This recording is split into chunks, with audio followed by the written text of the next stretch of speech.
many people now look around every time they step through a door before remembering that the forbidden door is just a term and it doesn't mean anything. Like, I go outside, I'm like, oh my gosh, I'm gonna see someone from New Japan. And honestly, everything I've just said actually makes no sense. But hello, my name is Simon from WhatCulture. Thank you for joining me as always. I am the master of the ups and downs, which means absolutely nothing, but I do have this, the most powerful thing on the planet, the finger of power that does indeed watch wrestling. That's right, I watch it like this. And when it likes something, it gives it an up, and when it doesn't like something, it gives it a down. So let's apply that to the latest episode of AEW Rampage and see how we all get on. Let us up those downs.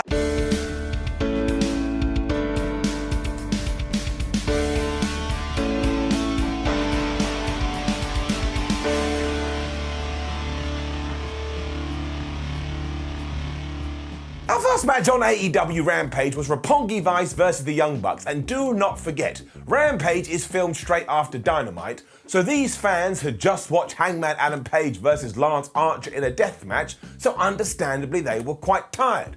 And although they were quite quiet to begin with, this match was so good, and it was so nuts, and it was so bonkers, in around about 5 minutes, they were all losing their minds. There was no mucking around either because Rampage is only 60 minutes, so Nick Jackson got thumped to the outside by Trent. When Rocky Romero found him, he gave him a Hurricane Rana before he chucked him back in the ring. The almost exact same thing then happened to Matt, to the point the Jacksons were like, man, this is not worth it. Screw it. We're out of here, we're going up the entranceway, we're gonna go through the heel tunnel, and we're going home. This was all a ruse though, as the Bucks were able to hit them with a couple of super kicks and were like, ha ha ha, we got you, you didn't see it coming.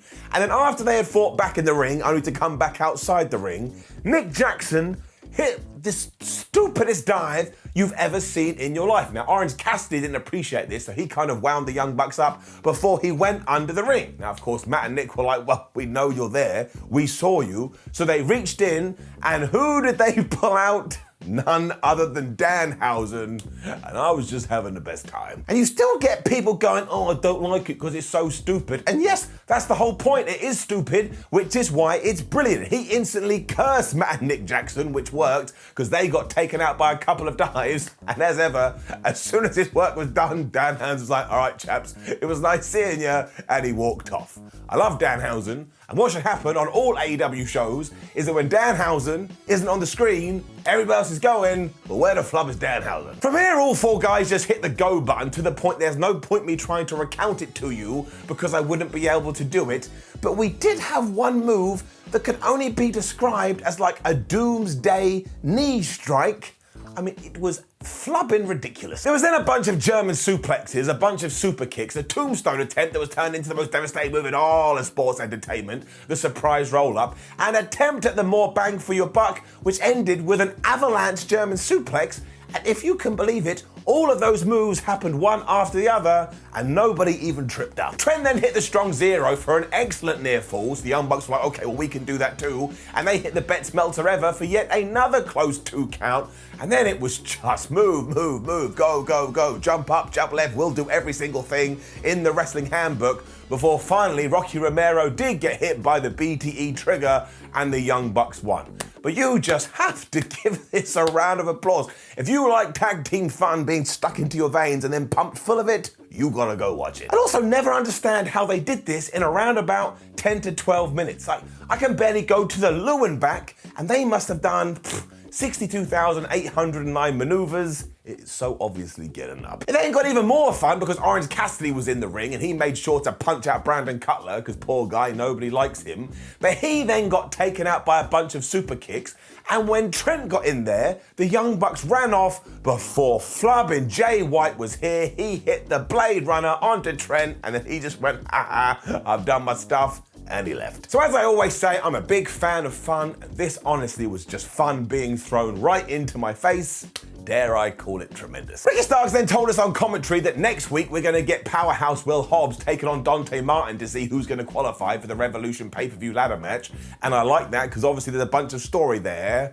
When we cut to Bryan Danielson, he wasn't really bothered that Jon Moxley had teamed up with CM Punk on Dynamite because that's just a one-night stand, whereas he wants a long-term relationship, when he got interrupted by Matt Sydal and Lee Moriarty. So bring it down, that is 19 in AEW, 58 in all of wrestling. Long live dumb wrestling tropes. The long and the short of it though is that they didn't appreciate Bryan just throwing their names around, So Lee wants to take on Daniel on Dynamite, and I was like, man, you gotta give that to me. They are gonna do it, and mark my words, it'll be pure fire. It was then right into Britt Baker versus Robyn Renegade, and I am just gonna level with you.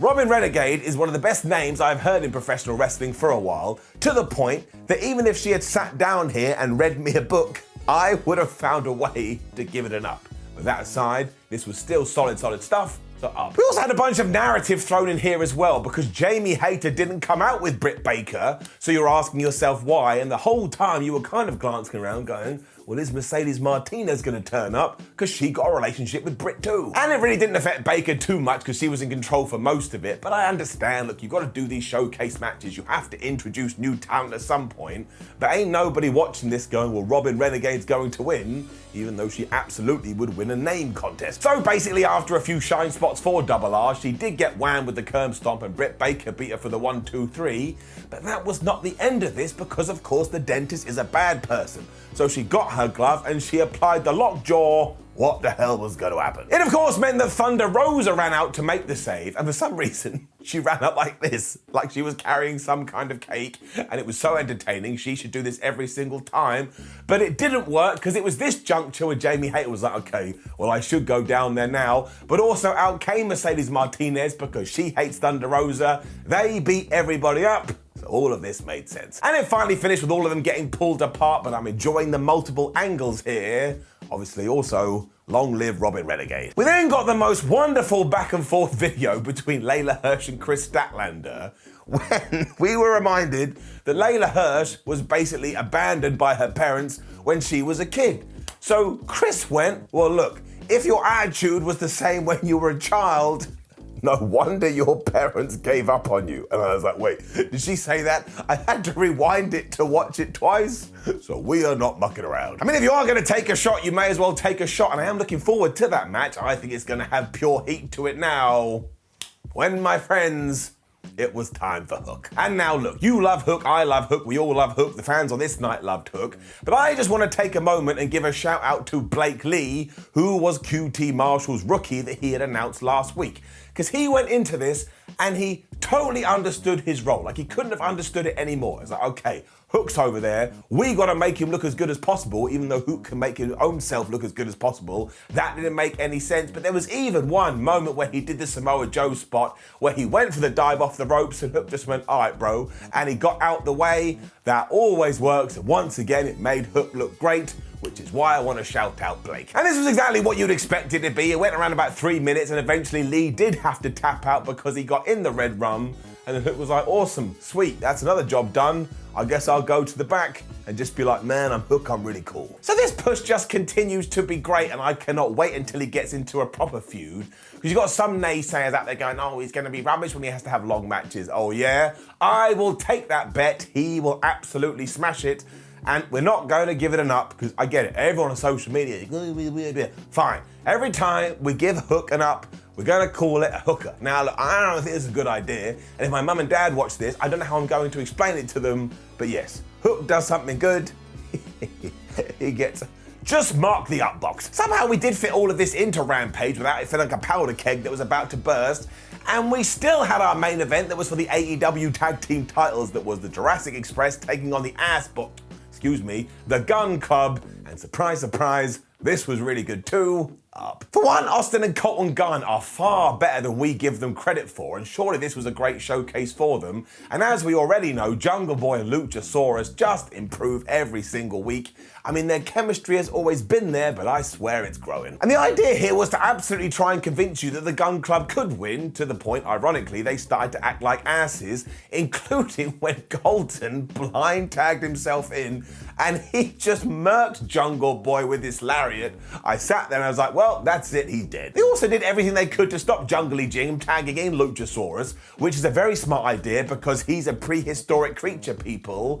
But you know how wrestling goes. You tease this for a bit, you tease this for a bit. Eventually you do get the hot tag. And honestly, there are few better people at doing it in wrestling than Luchasaurus. I mean, he just threw these guys around like worms, whatever that means, and he gave them a double choke slam, and he hit a standing moonsault. And don't forget, that is massively impressive for someone who is basically a T-Rex. I mean, you never saw that in Jurassic Park. There was also this awesome turnaround on the outside where Jungle Boy did go for a dive. The Gunn Club got out of the way, so he accidentally hit Luchasaurus.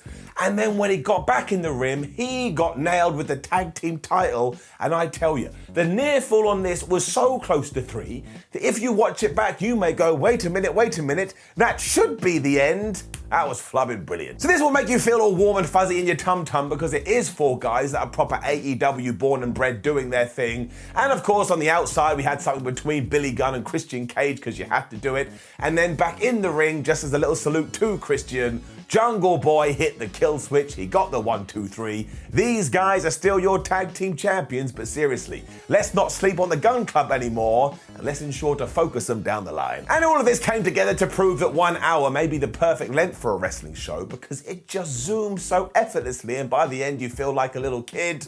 So of course, overall, it's getting it up. Now, please do leave a comment below and let us know what you thought about last night's episode of Rampage. Like the video, share the video, and subscribe. Head on over to WhatCulture.com where you can read articles like this with your eyes.